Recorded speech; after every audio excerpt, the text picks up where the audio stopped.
Greetings, brothers. I'm sure you all know there's some rules inaccuracies since the Space Marine Codex came out with Blood Angels, so I'm going to tell you today about all of them. I'm going to show you the email that I've sent to Games Workshop about this, just because I was on Reddit today, and there's this post, and it's like Jump Assault readers, and someone's asking, like, you know, the rules inaccuracies here, because obviously the rules say that, like, these different characters, the Chaplain with the Jump Pack, Commander Dante, and the Sanguinary Priest can't really join Assault Intercessors or Death Company anymore because they used to join Assault Squads. And then, like, this is a common problem because you scroll down and it was literally like 5 more posts. And then, yeah, like 22 hours ago, someone else was asking, Luke, hey, my friends, I'm new to 40k. I want to play Blood Angels. I've purchased the Blood Angels cards. He says Dante can lead Assault Squads with jump packs. So this is actually confusing new players as well. So let me jump into this. Let me show you what I'd email Games Workshop. Hopefully someone there will read it, take notes of it, and we'll get some fixes sooner rather than later, because at this point we're probably going to have to wait like a year for our codex, right?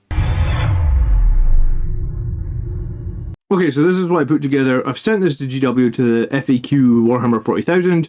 I've classified them as major issues and minor issues. Major issue number 1 is page 26 of the Blood Angels Index, and that covers the Death Company with jump packs. Basically, a chaplain from your army can lead them if that chaplain can be attached to Assault Squad with jump packs, will obviously no longer exist. So basically, my proposed change would be if a chaplain in your army with the leader ability can be attached to an Assault Intercessor with jump packs, it can be attached to this unit instead. Perfect. Blood Angels Index card, page 36, the Sanguinary Guard. If a captain can be attached to Assault Squad with jump packs, obviously, again, they do not exist. Apparently, I've spelled attach wrong a couple of times. Propose that we change this to they can be attached to the jump intercessors, of course, because well, it's funny that on the box I think they say on the box they call them jump intercessors. I don't know. I've been confused here. Apparently, it would be Assault Squad with jump packs. I'm sure I read at one point Jump Intercessors. I don't know if that's just the nickname everybody's been calling them, but basically I feel like Sanguinary Guard and Death Company should be able to be attached to a captain with a jump pack and a chaplain with a jump pack, because they are the new... Well, the captain's new, the chaplain isn't new, but in the Space Marine Codex, as it stands, neither of those models can be attached to those squads.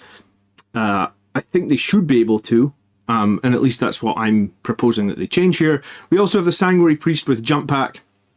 So the Sanguinary Priest with jump pack, again, Assault Squad with jump packs.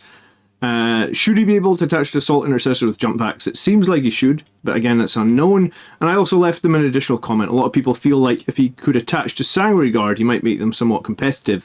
I don't think I see anyone running Sanguinary Guard at the moment. I think we all think they're still overcosted. But I've heard a lot of people talk about Sanguinary Priest with Sanguinary Guard would make a lot of sense. Might make them competitive. I'm not sure if it will, because they still die hella fast. But a 5-up Feel No Pain might help.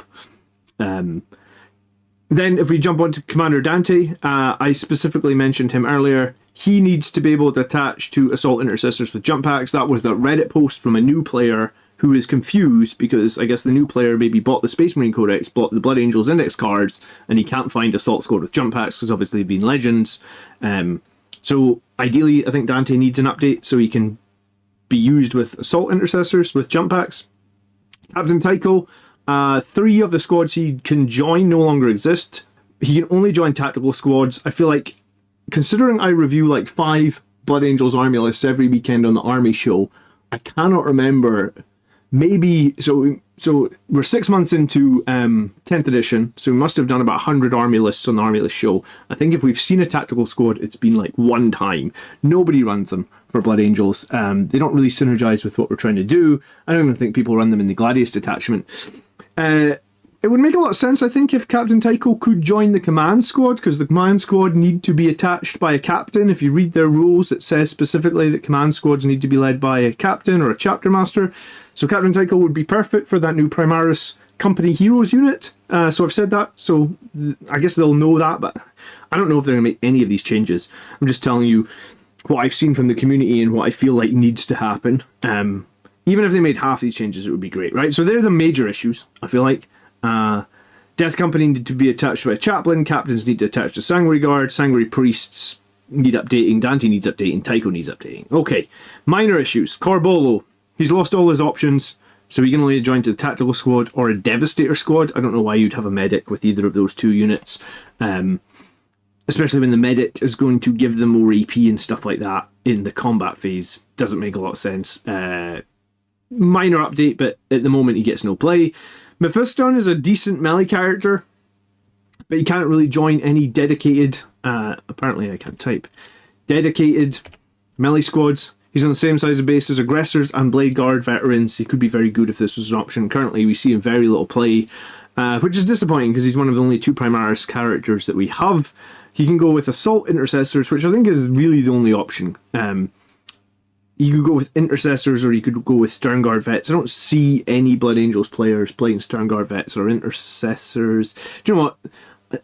I do play intercessors occasionally for the sticky objectives, but I don't think I would put Mephiston with them because that doesn't really synergize. So Mephiston doesn't really synergize with the units that you can attach to. So it's a minor issue, I guess. And then Gabriel Seth, 3 of the options again have been removed. So he could join assault squads, command squads, and vanguard veteran squads. They're all gone.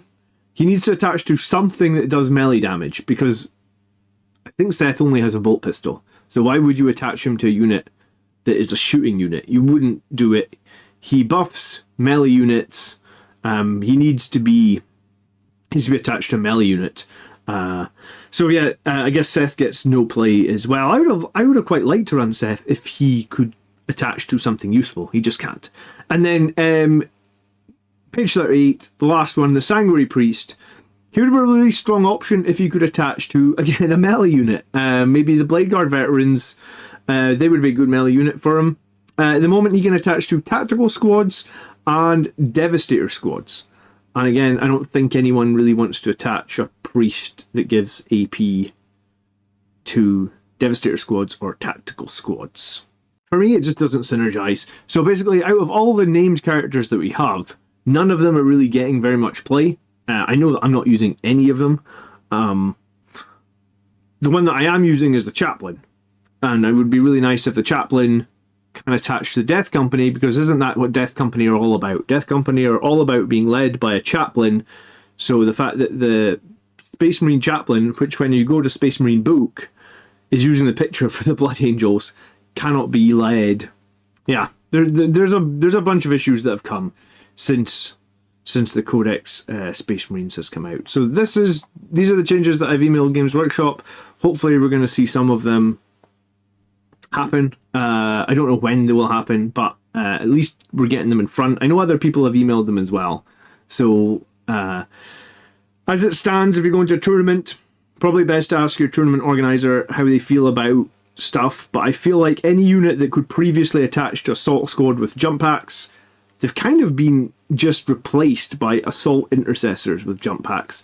Assault Intercessors actually have less weapon options and do less mortal wounds, so arguably they're actually a weaker unit than the regular Firstborn unit was before, because the Firstborn unit before could take 2 Eviscerators and could take 2 Meltaguns for Blood Angels. Now you can take 2 Plasma Pistols and 1 special weapon. So before you could have a special weapon, 2 Eviscerators and 2 Meltaguns. So these are actually, and they do less mortal wounds as well, because it's only engagement range. So this is actually a weaker unit. So there's no reason a reasonable tournament organizer would not let you do this, because the Legends unit was actually stronger than the unit that replaced it. But that's neither here nor there. As it stands, this is an issue. It keeps coming up. It's come up twice in Reddit today, once by a new player, once by a veteran player. People are debating it. I think it needs fixed. So I've sent the email. I guess we'll see what happens. Thank you so much for watching. If you've got any comments, if I've missed anything, please leave them down below. I mean, I can send them in their email. I did leave a question at the end for them to get in contact with me if there's anything I can do to help, because I would like to get this fixed, and it would be good for the Blood Angels community going forward to have this fixed. So if this video was in any way useful to you, please consider subscribing or liking. And remember, you can support the channel on Patreon. I do really appreciate it. Right before you go, I've got one last bit of text to show you, and this is what I'm really keen on getting your opinions on. So yeah, my final thing I wanted to talk about is my personal opinion on the Blood Angels Red Thirst attachment, which is when you make a charge, you get +1 to your strength and +1 to your attacks and melee weapons. I have been playing Blood Angels now for about 7 years, and I've been doing this channel now for this is year 4 of the channel. So here's to many more years, but this is year 4 of the channel. My win rate, as you probably know, is around 70-80%. Usually when I go to events, I finish 3 or 2 or 4 and 1. That 5-0 has eluded me so far, but also based on the meta that I play, if you guys watch the weekly tactics, weekly live battle reports on Wednesdays, you'll know that I would say 70-80% of the time I do win my weekly battle reports. It might actually be a little bit higher, but I'm being generous. I guess I know my opponents really well in my local meta. We play the same armies, so I know how to tackle them and have a lot of experience doing that, right? So, playing Sons of Sanguinius Detachment in 10th edition, though, I have never won a game, despite trying like 10 times. But playing Gladius, just this last week, I was literally 1 dice roll away from top 3 at a GT. I've probably played 20 Gladius games now, and I think I've won 16 of them. I lost 2 at the GT, and I've lost twice on stream. And I think I've played the Gladius detachment 16 or 17 times on stream now. So 78% is about where I'm at with Gladius, right? My thoughts on the +1 strength from the Sons of Sanguinius detachment, it rarely helps enough to be anywhere near as good as Gladius. Unlike, let's say, the Firestorm detachment, where the +1 strength would take like Meltagons from strength 9 to 10, or maybe las cannons from strength 12 to 13, I think that's actually sort of like decent breakpoints. Whereas when you look at Blood Angels, you're taking like Blade Guards from strength 5 to 6, or Power Fists and Thunderhammers from strength 8 to 9. I feel like most of the time, if you're hitting with strength 5 or 6, there's not much difference to your wound roll. Same as if you're hitting with strength 8 or 9, there's not much difference. In the current meta anyway, and I'm playing, I never feel it's impactful, really in any way. I've watched 10 Chainfist Terminators and 10 Death Company, both led by characters, charge into knights and just be wiped, barely doing 10 damage. This was kind of the final straw for me in the Sons of Sanguinius detachment when I took 10 Chainfist Terminators into knights, and they didn't even drop a knight to like half health. And I was just like, man, this detachment is just so bad. So yeah, now I'm playing Gladius with like 10 jump troops in my list, and I'm finding it really good, I'm finding it really decent, but it makes me really sad that I just feel like I've got 100 jump infantry sitting on the shelf, they gathering dust. I'm not really interested in the Sons of Sanguinius detachment. If we look at the win rates over the last few months, Sons of Sanguinius detachment is one of the lowest, if not the lowest win rate army in the entire game. My thought was, rather than to get the +1 to strength as part of the Red Thirst, would it be better to get +1 to charge or +1 to AP when charging alongside the current +1 attack? Would that be stronger? Because I think it would be, because I find the -2 from Power Fists and the Sanguinary Guard swords kind of lackluster. You know, when it was -3 or potentially -4 last edition, because of the Salt Doctrine, it was very, very powerful. And yes, they've toned down AP in some things, but I'm still running into armies. Like I ran into Chaos Knights at the GT, and they have AP5 Meltagons, right? So it's like, I know that Games Workshop said they've made some things less lethal, but some things aren't, right? Like Knights with Melta 4, AP5 into Space Marines. Well, nothing in my list has an invulnerable save. I ran a 2,000 point list. I've got 2 invulnerable saves in the whole list, and they're both on like 100 point characters. So 1,800 points in my army has no invulnerable save, and I have to run into -5 Meltagons from Knights, right? So I don't really get why Blood Angels are stuck on -2 AP. Maybe that's one of the reasons that their win rates so low. Anyway, this is 100% my opinion, so take it with a pinch of salt. If you're finding Sons of Sanguinius great, leave me a comment, tell me why. If you think I'm wrong, leave me a comment, tell me why. It's all good. I'm going to take my Gladius list to another GT, and being just 1 or 2 dice rolls away from top 3, I think in my head I've got some improvements to my Gladius list. It does include adding some more Death Company, so I'm still running some Blood Angel stuff. But yeah, Blood Angels detachment is one of the lowest win rates in game. Thanks for getting to the end of the video. I'm sure I'm going to see some of your comments. If you've got a better idea, I'd love to hear it. Anyway, send an email to Games Workshop. Hopefully we'll get some fixes. Thanks for being here. Have a great evening. Peace.